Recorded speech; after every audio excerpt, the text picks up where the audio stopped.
I don't know what it is about awards this year. The Man Booker released its shortlist, and I find that I've read a grand total of 0 from that list.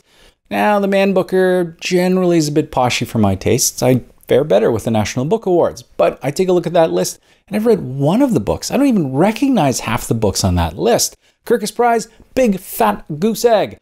Now, maybe there's something to the idea that in this environment of escalation, political upheaval, and partisan craziness, people, myself included, are reaching for lighter, more escapist fare, which goes a long way explaining the preponderance of unread, if not downright unfamiliar books on these award lists. Clearly, I need some more bookish fiber in my literary diet, and thankfully with these awards, I have a ready-made list of nutrient-rich reads at the ready. But I also think screw that. Forget about kowtowing to old world awards and prizes and building a TBR list based on traditional media. We are the new digital bookish media that encompasses Booktube, podcasts, Bookstagram, and Twitter. We're the trendsetters, the tastemakers, and the conversation havers in the bookish world. We're out there reaching out and engaging with fellow readers, driving the discourse, and creating interest. The royal we, that is. Not me personally. I'm about as relevant as the lifeguard in an Olympic swim meet as far as the larger bookish media is concerned. But collectively, we are one hell of a force. And it got me to wondering where we fall when it comes to bookish year-end accolades.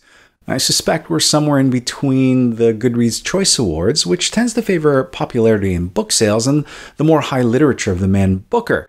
So we're neither Bob Woodward's Fear or Robin Robertson's The Long Take. Either way, I am lobbing a big fat middle finger to the literary Illuminati. Well, okay, not really. This is Booktube after all. We're far too polite for that sort of thing, but some really serious side-eye. What does the bookish landscape look like as seen through the lens of the larger Booktube ecosystem? Let's find out. I'm calling it the BooktubeBooker Book Tag. 10 questions about the year in books. Now, this only works if we get a sizable enough data set, so I want you all to play along and spread the word. If you do a video, make sure to include the BooktubeBooker Book Tag so that we can find you. Otherwise, leave a link in the comments down below to your video once you've done. Now we want everyone to play along that is part of the Booktube community, not just the Booktubers themselves. So we've resurrected the Google form so that you can play along. All 10 questions are there. We'll have a link to that in the description down below. Try it out, fill it out. We'd love to see what you have to say as well.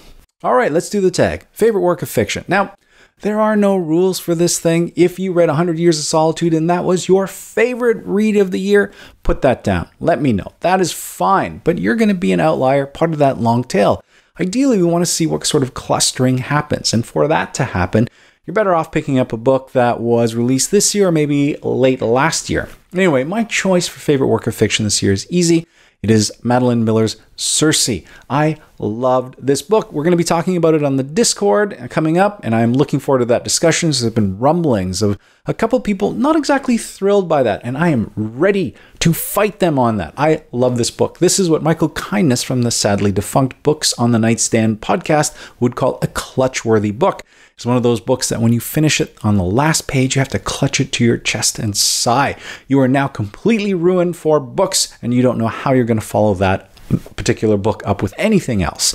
And that is how I felt when I finished Circe. I absolutely loved that read. It was fantastic. It just blew me away. I had so much fun in the beginning, and it was just so heartwarming nearing the end.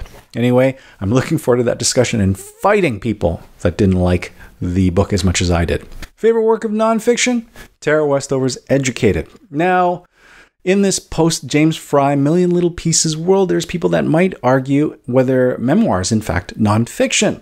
Tara Westover understands that memory is a mutable thing, and she acknowledges her own biases and lapses. And her family, who do not come off incredibly well in the telling of her story, also will argue her interpretation of events. Nonetheless, Tara is the youngest of 7 siblings who are homeschooled by a fundamentalist Mormon end-of-times prepper father and an essential oils healing hands unlicensed midwife mother. She works in the family scrapyard, and it is a wonder that any of the kids made it out alive over the course of the book. They are collectively brained, impaled, set alight, nearly crushed, nearly killed by a wild horse in a horrific car accident, and Tara suffers incredible abuse at the hands of an older brother. Now the hook? Tara manages to make it out and get a PhD at Cambridge University. But the story is the choices that she is forced to make in order to get there. It makes for one hell of a read. I really enjoyed this one. Favorite debut novel? Tommy Orange was unavoidable in the bookish world with his debut novel, There, already shortlisted for the National Book Award. Tommy Orange is a Native American who gets us off the reservation and introduces us to the term urban Indian. The story is told from a dozen different perspectives as they slowly begin to converge on an upcoming powwow in Oakland. Now, Tommy Orange briefly leaves that story with a prologue and an interlude that offers this searing historical account of the Native American experience in America, and it helps frame that larger story. An incredible read, and it is well worth the hype that he's been getting. Favorite work in translation? Now again, there's no rules for this, so you don't have to answer every single one of the questions. We're just trying to aggregate as much data as possible. In this case, I only read 2 books in translation this year, which is a huge shame, I know. It was Yo Nesbo's Macbeth as well as Yu Jung-jung's The Good Son. Both were okay reads, not fantastic, and I found both translations a little clunky at times, but that could have been the fault of the source material. In any case, I'm taking a pass on this one. Favorite comic? That'll be The Magic Order by Mark Millar and Olivier Coipel. Mark Millar, he's responsible for all the comics you didn't know you already knew. Among his properties that have made it to the big screen, you have Wanted, The Kingsman, as well as Kick-Ass. Netflix has already optioned The Magic Order as some sort of animated comic. I'm not exactly sure how that's going to work, but I'm curious to see. Anyway, Coipel is at the top of his game with his art. We're only 3 issues in, but I am loving this super dark, gruesome, murdery Harry Potter. The first 3 issues are basically concentrating on how you kill magicians with magic, and it is so gruesome and so fantastic. I can't wait to see where this series goes, and I hope they can sustain the level of excellence that they've got going so far. Book cover, forget the UK version. The Canadian version of Sarah Winman's Tin Man is absolutely gorgeous. It references Van Gogh's Sunflowers, a replica of which Nora Dunn wins in the opening pages of the novel. It also invokes the south of France and Arles, where Van Gogh would paint sunflowers as an invitation to a friend. It reminds us of Michael and Ellis, who will spend a remarkable summer together in Arles by the Rhone, intimated by the gold leaf waves undulating on the cover. It is a beautiful cover, but even more importantly, it stays true to the text. Favorite video of the year? Now, I know you're going to accuse me of recency bias, but rest assured, I went through my liked history, and this is the one that's got me the most excited. It's a trailer for a YouTube documentary that Ariel Bissett is doing called Can Instagram Make Poetry Cool Again? It features beautifully shot interviews with poets, professors, and authors with the requisite ambient electronica wafting in underneath. It's thoughtful, well-produced, and visually interesting, and it really shows what can be done with the medium. Now, granted, I think it wears its thesis on its sleeve. It seems to be overly defensive over a single article that denigrates Rupi Kaur and other Insta poets' sudden rise to fame. And I know that Rebecca Watts' article can seem a little sour grapes as well as literary gatekeeping, but remember, she wrote this for an online poetry magazine, so it's not exactly coming from left field, nor was it written for the general public. But regardless, this shows what can be done. It is Booktube 3.0, and Ariel Bissett is doubling down. She has asked for and gotten massive amounts of support for Patreon to create more interesting book-adjacent content, and frankly, I can't wait. She is making us look shabby by comparison, and I love it. She is forging ahead into the wilderness, and I can't help but be inspired by what I see here. Favorite Booktuber? Now, as you can tell, I'm someone who thinks a lot about Booktube, where it's headed, the value that it can provide, and what success looks like. Another person who thinks a lot about that is Pip over at Pip Reads. And she's really forcing me to think closely about what I'm doing because she's doing it so much better than I am.